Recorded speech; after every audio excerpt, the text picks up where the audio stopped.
les saisons. Ce jeudi 11 octobre est une sortie mycologique. Oh, les saisons, je ne me lasse pas. Et tandis que les participants se dispersent en petits groupes dans la forêt de l'Espinouse, D'en rêver les odeurs. 3 irréductibles botanistes ont décidé de s'intéresser aux arbres de la forêt et de profiter des magnifiques couleurs de l'automne qu'ils commencent à revêtir. Oui, ils ne sont que 2 sur l'image, car moi je suis derrière la caméra. Nous nous sommes d'abord intéressés à l'azérolier, un arbre à fleurs blanches dont les étamines sont marron, qui a des feuilles simples. C'est un épineux dont le fruit, la sénelle ou pommette rouge, a 2 ou 3 gros pépins. L'arbre est cultivé pour ses fruits à saveur de pomme, avec lesquels on fait des confitures, de la gelée ou des liqueurs. L'alisier blanc, ou sorbier blanc, ou alouchier, c'est un arbre qui peut atteindre jusqu'à 25 mètres de hauteur. Mais il se couvre de fleurs blanches. Les feuilles sont simples, pétiolées, blanchâtres dessous. Son bois est un bon combustible. Le 3e arbre auquel nous nous sommes intéressés est un chêne rouge, originaire d'Amérique du Nord, arbre symbole de l'État du New Jersey, introduit en 1724. L'arbre fleurit en avril, avant les feuilles, qui ont des lobes pointus, ce qui le différencie des chênes de notre pays.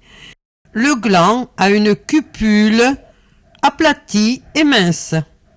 Son feuillage caduc se pare en automne de magnifiques couleurs passant du vert au jaune, puis au marron. Le sureau noir a des tiges et des feuilles à odeur désagréable. Il fleurit à la fin du printemps. Ses fleurs blanches en corymbe ont des anthères jaunes, utilisées en infusion analogue au thé ou en inhalation contre le rhume. Le fruit est une baie noire, employée pour donner au vin le goût du muscat. Les feuilles sont composées de 5 à 7 folioles dentées, opposées. Le bois se conserve bien dans l'eau et on en fait des pieux. Oh, les saisons.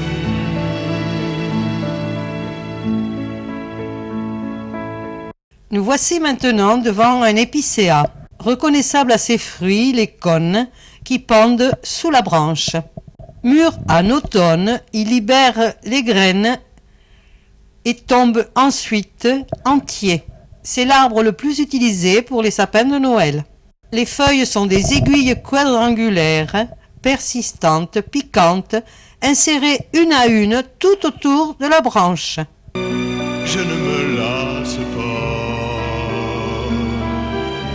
d'en rêver les odeurs. L'érable faux platane ou érable sycomore, on l'appelle aussi érable de montagne, fleurit en mai, petites fleurs verdâtres en grappes pendantes allongées. Les fruits sont des samars à ailes à angle presque droit. Les feuilles ont 5 ou 7 lobes séparés par des intervalles formant un angle très aigu, pétiolé, opposé. Le bois est utilisé en menuiserie pour les instruments de musique. D'en vivre les couleurs. Nous voici maintenant devant un hêtre. On l'appelle aussi faillard. Son écorce est lisse. On extrait une huile de table de ses fruits.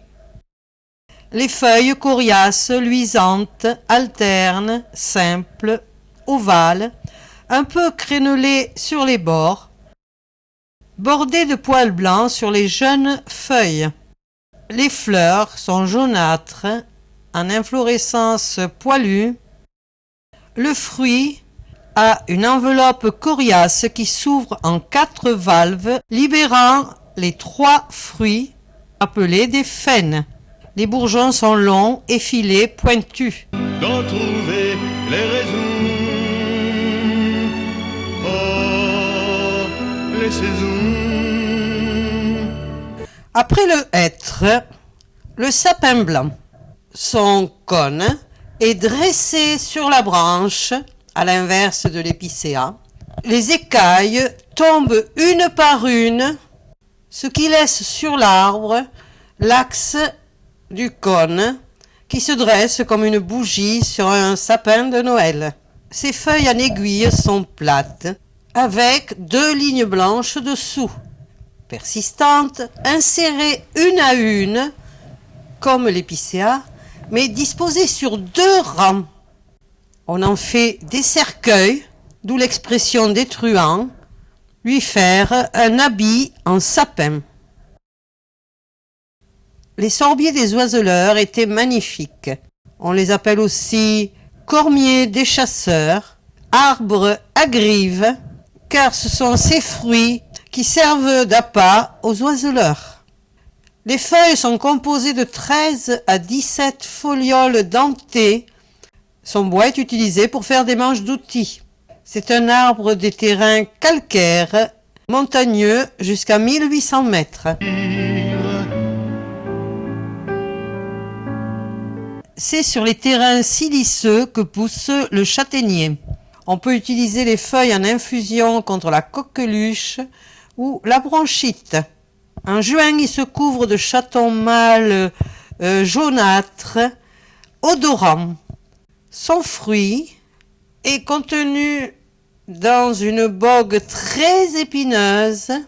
L'arbre a des feuilles simples, très allongées et caduques. Dans les taillis en bordure de bois, on peut rencontrer le noisetier. On voit ici les futures fleurs mâles qui seront mûres au début de l'année pour féconder les fleurs femelles et nous donner des excellentes noisettes en automne. Les feuilles sont pétiolées, simples, arrondies, dentées, terminées par une petite pointe en haut. Un seul automne pour en rire. C'est avec le hou que nous terminerons. Ces feuilles persistantes, épaisses, luisantes, vert foncé dessus, vert clair dessous, à dents très épineuses. L'arbre est dioïque, c'est-à-dire qu'il y a des pieds mâles et des pieds femelles. Mais on ne trouve des fruits que sur l'arbre femelle. Des baies rouges mûres au moment de la Noël, ce qui lui permet de servir de décoration à ce moment-là. En allant rejoindre les mycologues, nous avons également rencontré le frêne des montagnes. Mais voilà nos mycologues qui reviennent. On s'intéresse surtout à leur panier. Les saisons.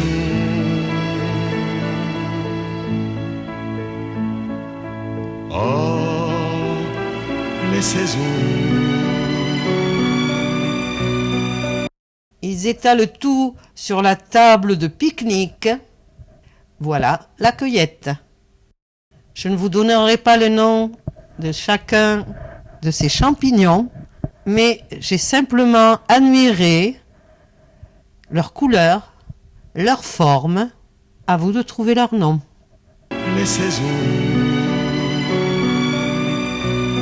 Je ne me lasse pas d'en distiller les fleurs. Oh, les saisons.